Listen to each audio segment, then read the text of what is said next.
আজি মই আনুষ্ঠানিকভাৱে ভাৰতীয় জাতীয় কংগ্ৰেছত যোগদান কৰাৰ পিছত মই যি বক্তব্য ৰাখিছিলোঁ, মই শেহতীয়াভাৱে সংবাদ মাধ্যম বা ছ'চিয়েল মিডিয়াত মই দেখিবলৈ পাইছোঁ যে মোৰ বক্তব্যক লৈ একাংশই বিভিন্ন ধৰণে মন্তব্য আগবঢ়াই আছে।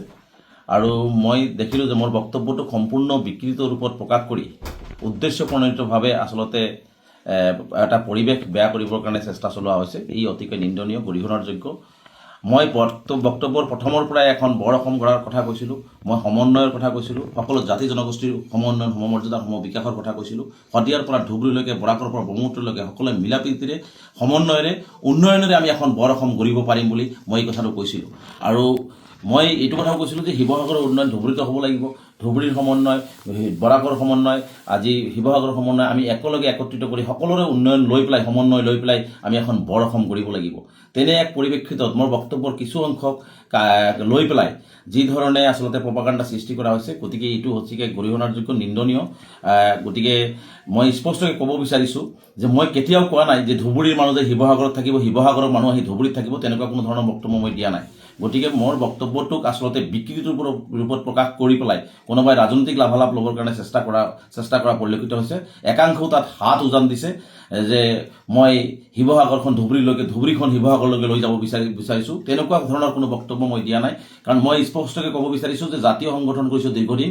আমাৰ সদায় মনত এটাই ভাৱ থাকে, আমি সকলো জাতি জনগোষ্ঠীৰ মাজত মিলাপ্ৰীতিৰে কেনেকৈ অসমখন আগুৱাই লৈ যাব লাগে, কেনেকৈ সমন্বয়ৰ সাঁকোৰ সৃষ্টি কৰিব লাগে, কেনেকৈ বৰাক ব্ৰহ্মপুত্ৰ, উজনি নামনি, শিৱসাগৰ হওক, ধুবুৰী হওক, আজি আপোনাৰ ডিব্ৰুগড় হওক, আজি বৰপেটা হওক, সকলোৰে মাজত এটা মিলাপ্ৰীতি থাকে। সেই মিলাপ্ৰীতি আৰু সমন্বয় সৃষ্টি কৰাৰ ক্ষেত্ৰত আমি কাম কৰিছোঁ।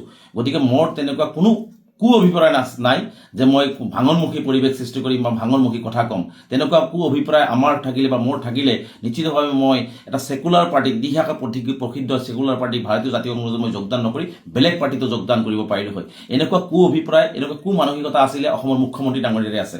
কাৰণ তেওঁ সদায় উজনি নামনি, পাহাৰ ভৈয়াম, জিলা ৱাইজ তেওঁ ভাগ কৰি, বিভিন্ন ধৰণে মানুহক বিভিন্ন শ্ৰেণীত ভাগ কৰি তেওঁ অসমখন থান-মান কৰি আছে।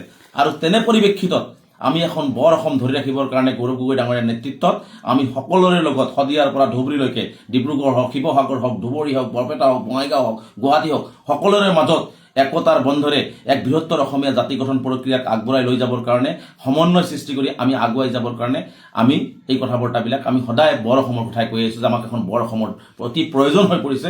নহ'লে অসমখন তেওঁলোকে ৰখাতলৈ লৈ যাব, অসমখন তেওঁলোকে ধ্বংস কৰিব। গতিকে মই স্পষ্টভাৱে যিসকলে মোৰ বক্তব্যটোক লৈ এনেকুৱা ধৰণৰ হৈ হাল্লা কৰি আছে বা প্ৰপাগাণ্ডা সৃষ্টি কৰিছে, তেনেকুৱা প্ৰপাগাণ্ডা আৰু তেনেকুৱা ধৰণৰ ভাঙনমুখী কথা বাৰ্তা নক'বৰ কাৰণে তেওঁলোকক স্পষ্টভাৱে মই আহ্বান জনাইছোঁ। মোৰ লক্ষ্য আৰু উদ্দেশ্য এটাই, আমি বৰ অসম গঢ়িব লাগিব। আমি নামনি উজনি মধ্য সকলোৱে মিলাপ্ৰীতিৰে আমি অসমখন সমন্বয় আৰু উন্নয়নেৰে আমি আগুৱাই লৈ যাব। তেনে লক্ষ্য আৰু উদ্দেশ্য ৰাখি আজি মই সম্পূৰ্ণ বক্তব্য মই আগবঢ়াইছোঁ। গতিকে তেনে ক্ষেত্ৰত মই কোনো ধৰণৰ ভাঙনমুখী বক্তব্য মই দিয়া নাই। এইটো কথা মই ক্লিয়াৰ কৰিছোঁ যে এইটো কথাত কোনো ধৰণৰ ভাঙনমুখী বক্তব্য মোৰ দ্বাৰা কোনোদিন আহাও নাই, নাহিবও। কিন্তু আচলতে বিজেপিৰ কিছু 15-টকীয়া ব্যক্তি বা আন কিছু ব্যক্তি বিশেষে বা একাংশ সংবাদ মাধ্যমেও আচলতে এইটো বিকৃতি ৰূপত প্ৰকাশ কৰি আচলতে এটা পৰিৱেশ বিনষ্ট কৰিবৰ কাৰণে তেওঁলোকে অহৰহ চেষ্টা কৰি আছে। তেনেকুৱা পৰিৱেশ বিনষ্ট নকৰিবৰ কাৰণে তেখেতসকলক আহ্বান জনাইছোঁ।